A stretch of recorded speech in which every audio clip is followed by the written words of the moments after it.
Hello, praise God. Welcome back to our second episode of How Faithful and How Faithful Am I. Welcome everyone to our second episode. Last time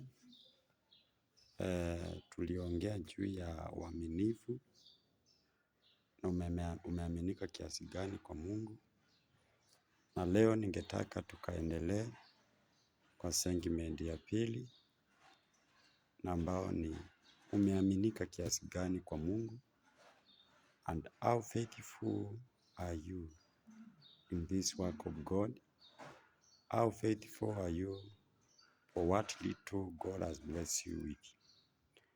Umeaminika kiasi gani? Mungu anaweza akakuinua kulingana na uaminifu wako, ama Mungu akiangalia naona unakosa uaminifu.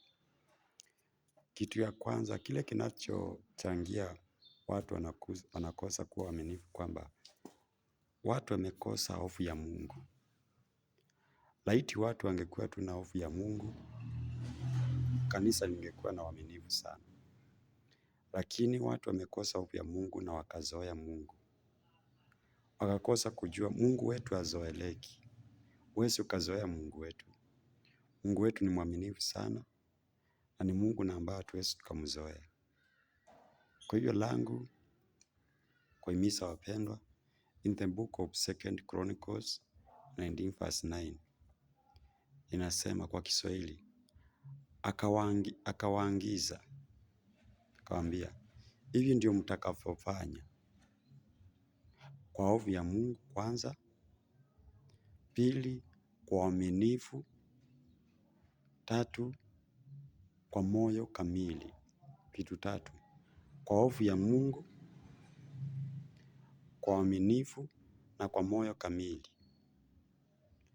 Wakati watu wanafanya vitu kwa uaminifu, hao watu watakuwa na hofu ya Mungu. Pili, hao watu watakuwa wanafanya vitu kwa moyo wote ama kwa moyo kamili. Unakuta wanachokifanya, maandiko yanasema in the book of Colossians kwamba lolote ambalo mnalifanya mkafanye as if you are doing to God but not to man. Ya kwamba hawa watu kile kitu wanafanya si kama wanafanya kwa mwanadamu, lakini wanafanya kwa Mungu.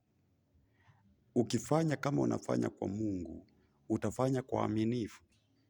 Lakini watu wanafika mahali unakuta whatever even the work of God, wanafanya waonekane, hawafanyi kwa uaminifu.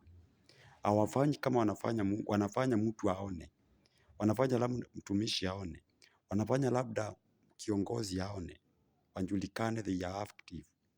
Lakini hawafanyi kwa uaminifu, hawafanyi kwa moyo kamili. Laiti wangefanya kwa moyo kamili, uaminifu ungeonekana na Mungu angewabariki, Mungu angewainua.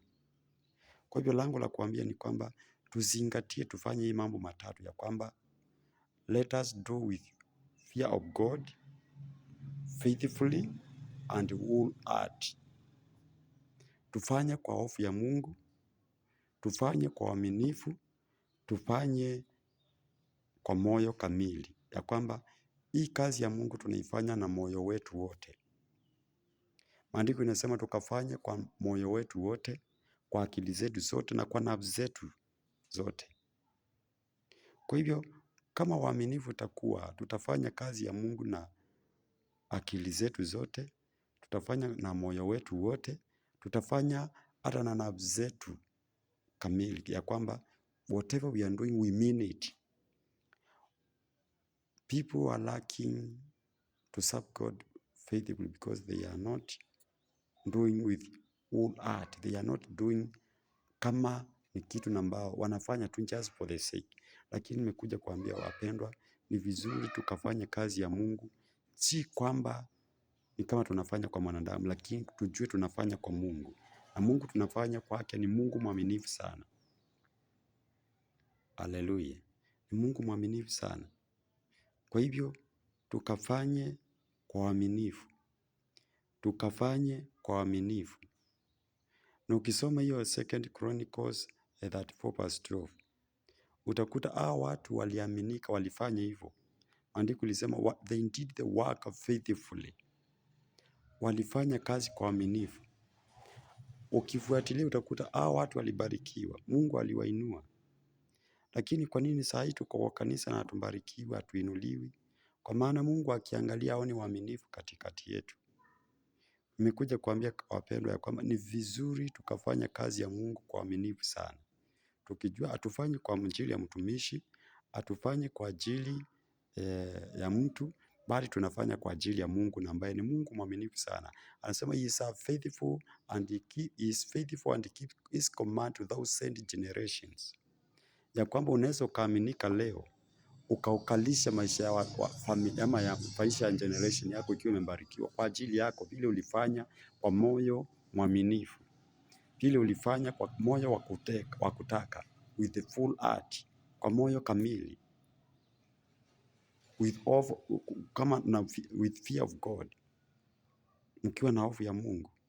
Hofu ya Mungu ikapatikane kwa kanisa, ili Mungu wakati ana command blessing aone watu wake vile wameaminika na command blessings. Hallelujah. Praise God. I'm First Alex.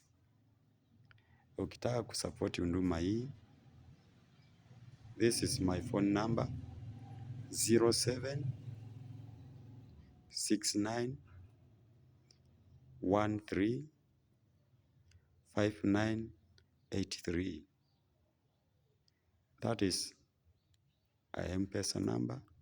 You can send something, and still you can call for encouragement, prayers, and any other matter concerning the kingdom of God. My number is on 24/7. Feel free to call.